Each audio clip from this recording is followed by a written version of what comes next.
Bonjour Karine, Bonjour Margot. tu es avocate spécialisée en droit de la famille Ouais, c'est ça. et ça fait combien de temps maintenant? Alors maintenant, ça fait 15 ans que j'ai ma spécialisation et ça fait 23 ans que je suis avocate. Et j'ai décidé de me spécialiser après quelques années. Et pourquoi tu as décidé de te spécialiser?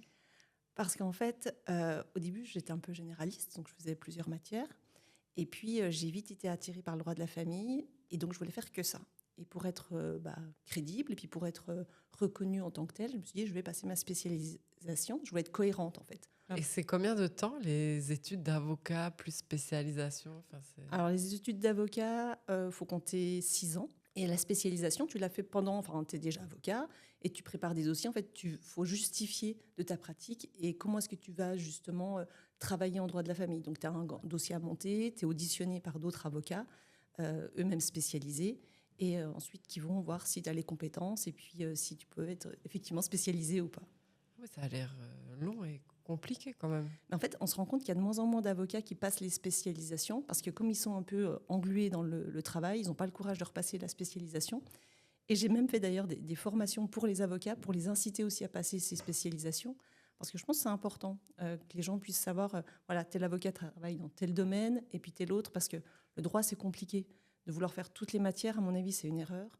Et c'est important de se centrer sur une seule discipline, parce que voilà, le droit, c'est complexe et je pense qu'on ne peut pas faire toutes les matières. Et pourquoi tu as choisi la famille, toi? Dans le parcours, je raconte toujours, moi j'ai commencé en droit des affaires, donc je n'étais pas du tout en droit de la famille. J'ai fait toutes mes études de droit des affaires, j'ai commencé dans un gros cabinet de droit des affaires, je m'occupais des sociétés. Et au bout de 9 mois, je faisais un constat où j'étais pas bien, je déprimais dans le cabinet où j'étais. Donc tu sais, tes parents qui ont payé des années d'études, ils se disent « Ah cool, elle n'aime pas le métier ». En fait, c'est la matière qui ne me plaisait pas. Donc j'ai posé ma démission et je suis partie dans un tout petit cabinet, dans une petite ville, qui faisait un peu toutes les matières. Et là, d'un seul coup, je me suis sentie vivante, en fait. Tu es au cœur, finalement, de l'être humain, en fait. Quand tu travailles par moments dans des sociétés, voilà, je me sentais un peu trop à l'extérieur, ça ne me correspondait pas. Et là, c'était magique. Et après, c'était parti. Parce que c'est opposé, droit des affaires et droit de la famille, non? Ah ben, on les oppose complètement. Et puis même, il y a un côté parfois méprisant. Quand tu fais du droit des affaires, tu ne vas pas faire du droit de la famille, tu vas pas faire des divorces. Bah si, en fait. C'est ce que j'ai envie de faire. Et je vais bien le faire, vous allez voir. Ouais, parce que droit des affaires, c'est tu signes des deals, tu négocies, tu fais du M&A, Je j'imagine. fais en plus, j'étais en droit des sociétés. Donc, je faisais de la création de sociétés, des approbations des comptes. Ça m'a été très comptable, tu sais, et un peu froid, en fait, qui ne me correspondait pas. Et, c'est un peu dur, hein, quand tu fais toutes tes études. Tu te dis, mais en fait, j'aime pas ce que je fais. Et c'est pour ça que je le dis souvent à des étudiants qui viennent me voir, écoutez-vous. Est-ce que vous aimez ou pas? Et si vous aimez pas, vous changez, en fait. Vous restez pas dans un truc qui vous plaît pas. Et du coup, tu aimes faire des divorces et traiter des divorces? Je sais que ça peut paraître bizarre, hein, parce qu'on dit, mais rends compte que t'es que dans les conflits et autres. En fait, j'aime les gens, en fait. J'aime les gens et j'aime les voir évoluer. Et dans un divorce, je crois que c'est la plus grande évolution que la personne va connaître. Dans une vie, on dit que tu as des épreuves de vie, et le divorce, ça fait partie des épreuves les plus douloureuses, même plus qu'un deuil, ce que disent certains psychologues. Parce que tu dois faire le deuil de quelqu'un de vivant. Et en fait, c'est vachement douloureux. Et donc, en fait, ça va amener tes parts d'ombre et de lumière qui vont rejaillir au moment d'une séparation. Donc, tu es dans une situation extrêmement complexe. L'être humain, il devient très compliqué. Il est dans une situation de douleur. Mais moi, ce que j'aime, c'est pouvoir l'accompagner dans ce passage et même le voir grandir, en fait. Moi, je suis convaincue que tu grandis avec une séparation si tu l'abordes de la bonne façon. C'est pas des divorces que j'aime faire, en fait. En fait, ce que j'aime, c'est sortir les gens du conflit. Ça me passionne, en fait. Ce que j'adore, c'est les voir lâcher le conflit dans lequel ils sont et retrouver ce que j'appelle, moi, la paix intérieure. Ça, c'est ce qui me passionne, plus que le divorce en lui-même, tu vois. Le mot divorce, je l'aime pas. Je l'aime pas parce qu'il est violent, il est synonyme souvent d'échec et des fois, je cherche un autre mot pour le remplacer. Donc, en fait, moi, ce que j'aime, c'est vraiment sortir les gens du conflit. Ça, j'adore ça. Je les vois changer physiquement dans mon bureau.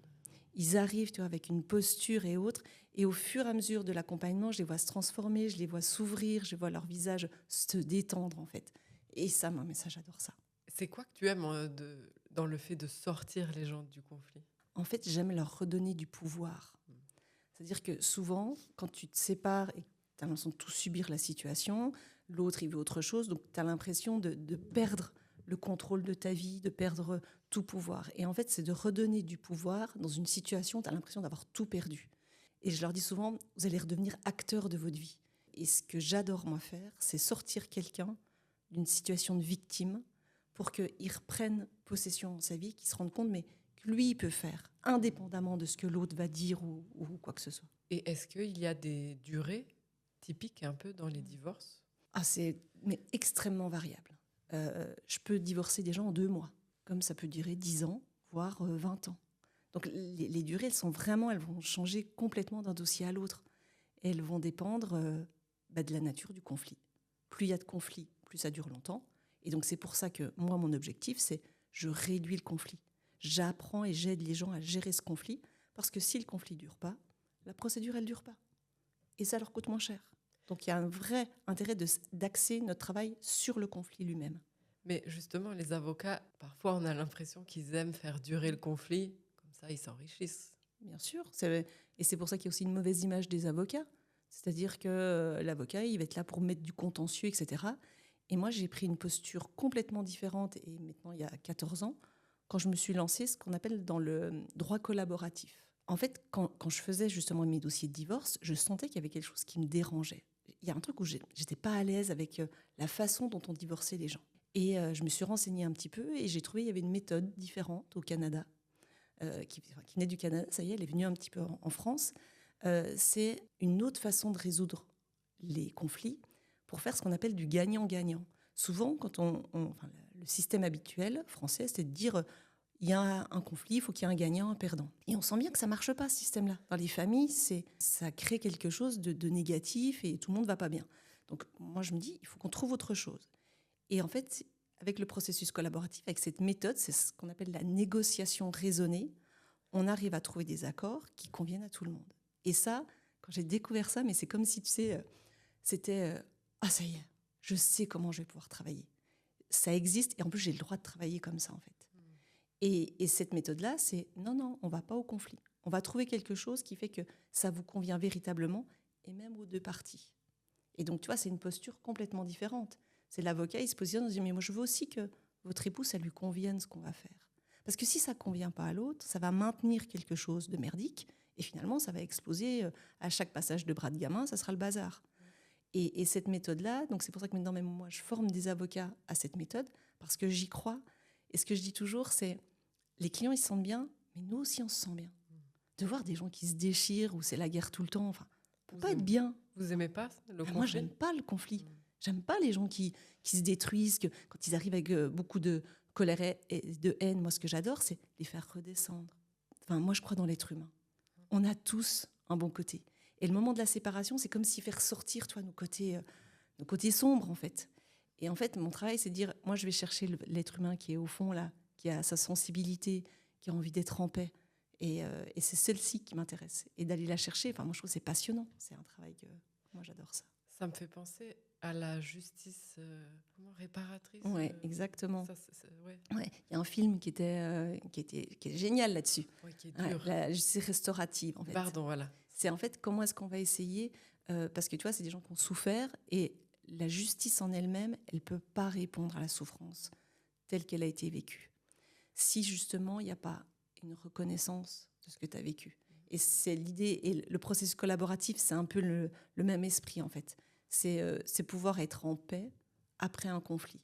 Et une simple décision de justice, elle ne va pas régler ta souffrance. Ça ne marchera pas, en fait. Et quelles sont les étapes qui prennent le plus de temps dans une séparation, de ton expérience? Pour moi, tant que la partie émotionnelle n'est pas gérée, tout va prendre du temps. Tout sera une excuse pour que ce soit le bazar, en fait. C'est pour ça que moi, quand j'ai des clients qui veulent aller vite sur la gestion du partage, etc., c'est moi qui freine en disant, on va déjà gérer, vous en êtes où là, au niveau de votre colère et tout ça. Parce que si on a une colère qui est super élevée, je suis certaine que derrière, tout va prendre du temps. Donc, c'est ce que j'ai fait encore hier en rendez-vous. Une cliente qui voulait déjà faire les calculs de pension et autres. Je dis, mais vous en êtes où? Elle était chargée émotionnellement. Non, on prend déjà ça en charge. On calme, on redescend le niveau de colère. Et après, on va pouvoir mettre le cerveau en réflexion sur le reste. Donc, ça prend du temps si tu ne gères pas bien ce point de départ. Et après, de façon technique. Parfois, quand il y a beaucoup de biens immobiliers, c'est peut-être long à partager parce que techniquement, il faut des notaires, etc. Mais véritablement, ça ne doit pas prendre de temps si on gère bien, tu vois, l'état émotionnel au départ. Si on ne le gère pas, tu peux être sûr que ça va durer. Parce que toutes les questions juridiques, les questions de partage vont devenir une excuse pour se friter, vont devenir une excuse pour gérer sa colère, tu vois. Sauf que vous y perdrez beaucoup d'argent, c'est ce que je dis à mes clients. On ne suit pas ma méthode, on ne suit pas ma façon de faire. Ok, ça va prendre du temps, ça va vous coûter de l'argent. C'est vous qui voyez. Mais je suis cash comme ça dès le départ. En gros, soit ils te font un plus gros virement, soit ils suivent ta méthode et ils économisent du temps C'est et ça. de l'argent. Ouais. C'est comme si tu étais un peu... Je sais que tu n'es pas une thérapeute, tu es avocate, mais on dirait... Comment tu expliques que tu aies fait un peu de la thérapie Je suis convaincue que dans une séparation, un divorce, tu as 90% d'émotionnel, tu as 10% de droit. Donc quand tu fais ce constat-là, tu es avocat, tu n'as pas été formé à la psychologie, tu te dis, je fais quoi? Je m'intéresse un peu à la partie de la psychologie. Et en fait, je m'y suis intéressée un peu naturellement parce que déjà, j'adore ça. Par contre, moi, dans pratiquement tous mes dossiers, je demande à mes clients d'être accompagnés psychologiquement. Parce que moi, j'ai la sensibilité, c'est-à-dire que je vois où il y a une difficulté, mais je ne suis pas thérapeute. Donc, je ne vais pas pouvoir aller réparer la blessure et je considère que ce n'est pas mon travail, ça. Mais par contre, je dois avoir l'attention en disant, là, dans l'état émotionnel où vous êtes, vous ne pouvez pas réfléchir au montant de la pension alimentaire. Vous allez faire des conneries. Et ça, tu vois, c'est mon rôle. Moi, je pensais que ce qui ralentissait une procédure, c'était l'argent. Très clairement, ce qui ralentit un divorce, ce n'est jamais des questions d'argent. C'est systématiquement un problème d'émotion. L'argent, ça doit être neutre. Et en fait, à partir du moment où ça devient une problématique, c'est qu'on s'en sert de l'argent, soit comme un moyen de pression, soit comme un moyen de se victimiser, en fait. Mais ce n'est jamais un problème de montant. Moi, je donne souvent des exemples. On a des calculs à faire à un moment donné de prestations compensatoires. On fait toutes nos discussions, etc. Et à un moment donné, on se rend compte, quand on travaille avec ma méthode, que c'est jamais un problème sur le montant, que c'est un problème de reconnaissance souvent. Une demande d'argent, c'est plus un besoin de reconnaissance et pas un montant. Et quand on arrive, tu vois, à détricoter tout ça et que l'autre peut donner la reconnaissance, le montant devient plus un problème en fait. L'argent, c'est passionnant parce que forcément dans le divorce, c'est un sujet qui est central. Forcément, il y a des discussions. Donc tu mets, ce que je dis toujours, tu as deux personnes qui se sont aimées, qui ont construit plein de choses ensemble. Un des deux va dire à l'autre, je veux que ça s'arrête. Donc la personne qui compte le plus pour lui. Donc émotionnellement, c'est une souffrance terrible. Et ils ont tout un package de fric à devoir gérer ensemble. Donc quand tu es en colère contre l'autre, ça va devenir un moyen de pression, l'argent. Et quand tu l'as identifié, tu peux travailler dessus et que ça ne soit plus justement un moyen de pression. Est-ce que tu as déjà vu des gens ralentir exprès leur divorce juste pour garder un lien avec l'autre? Le fait de ralentir une procédure pour garder le lien, c'est dans toutes les procédures qui durent. Et c'est ce que j'explique à chaque fois à des personnes qui ne veulent pas sortir du conflit. Je leur dis, OK, c'est que vous avez besoin d'être en lien. Et ça les bouscule souvent. On dit, mais non, c'est pas ça. Si vous voulez. Et puis on creuse, et puis on se rend compte que c'est uniquement parce qu'il y a un besoin de garder un lien que finalement la procédure ne se termine pas. Et ça, tu vois, là, on touche à ce qui me passionne en fait. Quand tu arrives à amener la personne à cette prise de conscience en fait. Et qui n'est pas agréable par moment, de se dire mais non, je ne vais pas te garder le lien, je le déteste, etc.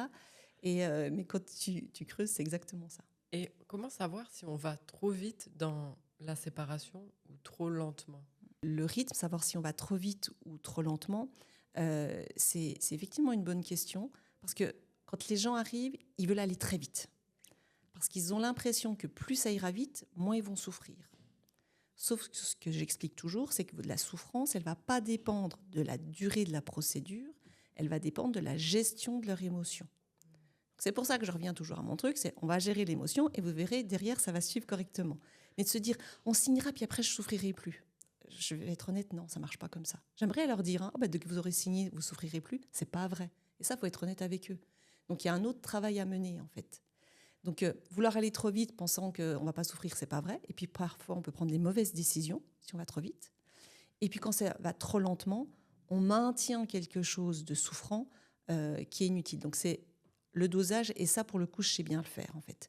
Je vois à un moment donné quand il faut faire pause. Et je vois à un moment donné quand il... Et là, on avance, là. Là, on arrête, on coupe les liens, je leur dis. À un moment donné, là, les liens ils sont maintenus, il faut qu'on coupe là. Mais ça, c'est vraiment ce que j'ai pu comprendre avec toutes ces années, avec les accompagnements, c'est qu'il y a un rythme à suivre. Si moi aussi je veux aller trop vite, je ne vais pas dans la bonne direction avec le client. C'est-à-dire qu'il y a des moments, il faut que je sache aussi, moi, dire, non mais là, il en est là, il a besoin d'en être là. N'essaie pas de l'amener plus vite, en fait. Et il a aussi son deuil, et le deuil, il y a des étapes à mener. Et si on va trop vite, ça ne marchera pas. Et il va se planter. Et donc derrière, ça n'ira pas. Donc c'est moi qui fais un petit peu, qui met le pied aussi sur l'accélérateur ou le frein. Quand à un moment donné, hier, j'ai dit à une cliente, j'ai dit non, ce n'est pas le moment. Et puis il y en a un autre hier qui ressassait. J'ai dit, bon, on fait quoi là? On continue comme ça, on le coupe ce lien ou pas? Et tu as autant des femmes que des hommes qui sont, comment on dit, clients chez toi? On dit comment? Ouais, c'est des clients. J'ai peut-être un petit peu plus de femmes parce que le podcast Parlons Divorce, il est écouté. J'ai pas mal de clients qui viennent avec le podcast. Et le podcast, c'est encore un outil peut-être plutôt féminin sur ces sujets-là. Donc il y a pas mal de femmes. Alors c'est rigolo parce que les femmes le font écouter à leur mec. Mais j'ai quand même... là, surtout du côté de la frontière suisse, j'ai pas mal d'hommes qui viennent. Donc, je veux dire, allez, peut-être 70% de femmes, 30 d'hommes, mais ça a tendance à s'équilibrer, en fait. Qu'est-ce qui bloque le plus souvent un divorce? Ce qui va bloquer le plus le divorce, alors, c'est la souffrance, en fait. Et puis, c'est l'ego.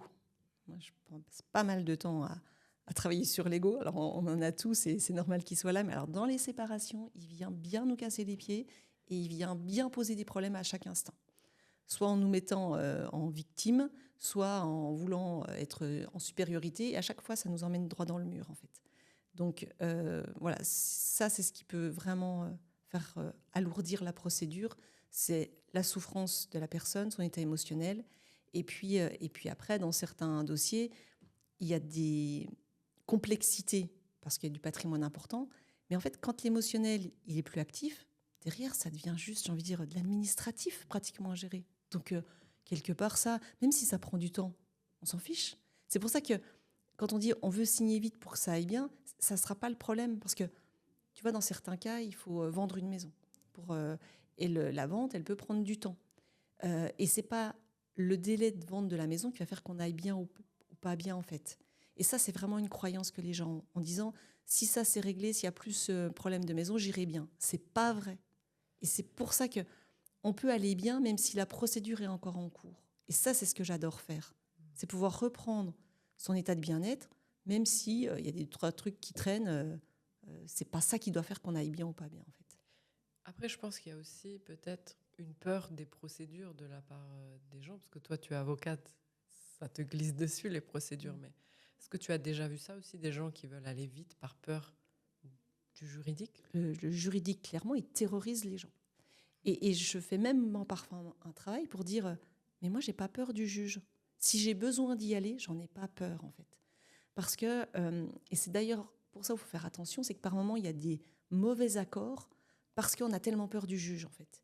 Et c'est là où moi, j'ai un rôle important, c'est de ne pas faire accepter n'importe quelle négociation juste par peur de ne pas aller devant le juge, tu vois. Donc c'est là où, moi, je dis souvent, je suis le guide de haute montagne, en fait. C'est-à-dire que je ne fais pas la place des gens, mais à un moment donné, je les aide à choisir le bon chemin, en fait. Attention, par là, ça peut être un peu miné, il y a des éboulements, vous allez vous casser la figure. Par contre, on peut aller dans telle direction. Donc, la procédure, oui, elle fait peur, mais peut-être par moment à tort. Et c'est devenu un moyen de pression dans les négociations. Attention, je vais aller en procédure si jamais on n'est pas d'accord. Moi, j'en ai pas peur, moi, la procédure. Un juge, il est là pour trancher de façon normalement juste, donc on ne va pas en avoir peur. Mais c'est normal que ça fasse peur, parce que ça fait peur sur le prix, ça fait peur sur la durée. Donc, même si je dis j'en ai pas peur, je fais tout pour l'éviter. Parce que je sais, au final, que ça ne sert pas véritablement les intérêts de personne. Donc, mon travail, je dis que j'en ai pas peur parce que je veux pas que ce soit un moyen de pression sur moi. Personne ne mettra sur la pression sur mes clients et sur moi. Par contre, j'ai les techniques pour l'éviter. Et effectivement, il faut l'éviter. Parce que c'est assez désagréable que ce soit un tiers qui décide de ta vie. J'ai tellement une politique de dire, je veux qu'on reprenne le pouvoir. Je veux que mes clients ils aient le pouvoir sur leur vie. Je dis toujours, vous êtes responsable de la situation dans laquelle vous êtes. Donc pour ça, il faut qu'on soit en capacité d'agir. Quand on laisse un juge décider de sa vie, là, t'attends qu'on te dise, vous allez faire comme ça. Je trouve ça infantilisant. Et de se dire, non, mais moi, je vais décider de ce que je veux. et je vais me donner les moyens pour ça. Est-ce que parfois ça chauffe entre toi et l'avocat adverse? Comme dans les films, on a regardé des séries, tu sais. Ouais. Est-ce que ça chauffe et vous montez en pression ou pas tellement? La question de savoir, c'est est-ce qu'on se met en colère, même nous les avocats, dans les négociations? Alors oui, ça m'arrive de me mettre en colère. Parce qu'en fait, moi aussi, je suis humaine et que quand ça me chauffe, ça me chauffe. Et en fait, ça, c'est aussi quelque chose que j'ai accepté avec l'âge, c'est d'être qui je suis, en fait. Donc, de plus en plus, je n'essaie pas de jouer. Je ne joue pas un rôle quand je suis avocate. Je suis moi. Je suis aussi Karine qui dit non, mais là, c'est n'importe quoi. Et quand c'est n'importe quoi, je le dis. Parce qu'en fait, et c'est ce que j'essaie de donner à mes clients et ce que je m'applique moi, ce qui est important, c'est d'être capable de poser un cadre. Et quand quelqu'un dépasse le cadre ou la limite ou qui se comporte mal, il faut dire stop. Hein. Et parfois, une colère, c'est pas non plus négatif de dire bah non, je suis pas d'accord. Et je sais que je crois que je le dis assez fermement pour que vite on comprenne qu'il ne faut pas aller plus loin. Et ça, cette autorité, c'est quelque chose qui est important aussi. Et je le vois beaucoup auprès des femmes et des hommes. On a perdu par moments une forme d'autorité. Et quand on se sépare, quand on a peur, quand on souffre, on perd toute autorité. Et donc, ça, c'est mon travail aussi. C'est de réhabiliter une forme de « ça, j'ai le droit de dire oui, ça, j'ai le droit de dire non », en fait. Et même, tu vois, si j'ai peur... Est-ce que tu as des clients qui viennent et qui ne veulent pas divorcer? C'est pas eux qui ont choisi. Je ne vais pas dire que c'est la moitié, mais presque. Parce que j'ai envie de dire, dans ceux qui viennent, il y a ceux qui ont décidé de divorcer, et puis il y a ceux qui le subissent, en fait. Et donc, c'est vraiment une situation qui est très, très fréquente, le fait de dire, mais moi, je ne veux pas divorcer. Et peut-être de façon surprenante, je leur dis, mais ils ont le droit de ne pas divorcer. Ils ont le droit de ne pas vouloir, en tout cas, divorcer. Et on va travailler là-dessus, en fait. Pourquoi ? Et là où ça devient vraiment passionnant, c'est que souvent, c'est un mode de défense, en fait. C'est un mode de protection. Et quand je leur dis, bon, bah, OK, vous ne voulez pas divorcer. Mais alors, est-ce que vous voulez reconstruire votre couple ? Est-ce que vous voulez sauver votre couple ? Et là, tu sais, des fois, je vois un peu d'ambiguïté, ils ne sont pas si sûrs d'eux. Et donc, soit on veut vraiment reconstruire son couple et on y va. Et franchement, la plupart du temps, il n'y a pas une vraie envie, mais c'est profonde qui vient des tripes de dire, je veux vraiment reconstruire. Donc, je leur dis, donc, si vous ne voulez pas vraiment reconstruire pour de vrai, c'est un truc honnête, quoi, qu'est-ce qu'on fait alors ? Et finalement, là, ils s'approprient la séparation. Parce que le couple, en fait, ça doit être un lieu où on est bien, on vit des bons moments. Et c'est pas qu'une entité économique, un couple, c'est pas ça. C'est une connexion intime, c'est des bons moments, c'est de la complicité, c'est des rires. Et donc, quand il n'y a plus ça, à un moment donné, on fait quoi ? Et là, on fait grandir les clients, en fait. On fait grandir les gens quand tu es capable de te dire, c'est quoi le sens de la vie, en fait ? C'est d'être ensemble pour être ensemble parce qu'on partage les mêmes factures. Ouais, je pense qu'on mérite mieux. Vos enfants aussi méritent mieux, en fait, que juste ça. Et là, ça devient... Et là, pareil, la procédure, elle change. Quand quelqu'un se met en position, je subis le divorce, je veux pas. Et puis quand finalement, il se dit, ouais, c'est peut-être mieux pour moi aussi de le faire. Donc, il devient acteur. Donc, il subit plus. Donc, la procédure, elle se passe mieux. Donc, c'est redonner le pouvoir à chacun. Tu veux quoi, vraiment ? Tu veux quoi dans ta vie, en fait ? Tu veux rester avec ton mec ? Ok, eh ben, tu vas te battre pour le garder. Tu vas aller faire des thérapies de couple. Tu vas aussi te questionner, toi. Qu'est-ce qui fait qu'on en est arrivé là ? Et moi, je dis toujours, tout est possible. On veut reconquérir quelqu'un ? C'est possible. Donne-toi les moyens. Et là, parfois, on me dit, je ne suis pas sûre que j'ai envie. On va faire autrement. Quel est le temps émotionnel d'un divorce au-delà du juridique en moyenne ? Le temps émotionnel pour un divorce, il va être variable d'une personne à l'autre. Moi, je vais te parler de moi. Parce que moi, j'ai connu une séparation. Et tu vois, j'étais déjà spécialisée en droit de la famille. Donc, normalement, tu dois te dire, ça passe crème. Ça passe pas crème. Et je me souviens de 9 mois où j'avais l'impression de plus être moi-même, en fait. Tu vois, le sol se dérobe sous tes pieds. Et je me souviens vraiment de ces 9 mois où un peu à devoir reprendre son souffle tout le temps, tu vois. Et au bout de 9 mois, comme s'il y a une respiration qui arrivait. Donc j'ai ces 9 mois en tête, en tout cas personnellement c'était comme ça. Je ne sais pas si c'est comme ça pour tout le monde. Et donc je me dis, ouais, c'est la durée d'une gestation, tu vois, le temps de mûrir quelque chose. Et après, au bout de 2 ans, j'étais complètement bien. Mais c'est mon temps à moi. Mais parce que je pense qu'il peut différer d'une personne à l'autre. Et puis, peut-être que maintenant aussi, avec ce que j'ai appris, parce que maintenant, ça commence à dater un petit peu pour moi, je l'aurais peut-être aussi abordé différemment. J'ai fait comme beaucoup font, j'ai mis la responsabilité par moment sur l'autre. Quand il y a des choses qui n'allaient pas, j'avais tendance à... Et en fait, plus vite tu prends ta responsabilité, plus vite je pense que tu sors de la douleur de la séparation. Et donc ça, je ne peux pas le faire tout de suite au premier rendez-vous, parce que c'est difficile. Mais clairement, quand on travaille avec moi, à un moment donné, il y a le rendez-vous alignement, comme je l'appelle. Je dis là, on va prendre sa responsabilité pour pouvoir ensuite, tu vois, agir et aller mieux. Et je me souviens, moi aussi, à titre personnel, quand j'ai dit « mais je suis responsable de cette situation », tu sais, c'est comme si en fait, tu enlèves un poids. Parce que soit tu es dans une lutte pour essayer de démontrer que l'autre est en tort et que c'est à cause de lui si les choses ne vont pas bien. Quand tu dis « mais je suis responsable de ça », ça devient quelque chose qui s'allège bizarrement, en fait. Et l'être humain de nature, il ne prend pas sa responsabilité. Il préfère qu'il y ait quelqu'un d'autre qui soit fautif de la situation. C'est sur le moment plus confortable, mais sur le long terme, ça ne l'est pas. Tu donnerais presque envie de divorcer. Est-ce que tu t'occupes des divorces seulement en France ou aussi en Suisse ou en Belgique ? Tu vois, là, j'ai des personnes de Belgique, il y a beaucoup de personnes de Belgique et de Suisse qui écoutent mon podcast. Donc, j'ai des personnes qui m'appellent.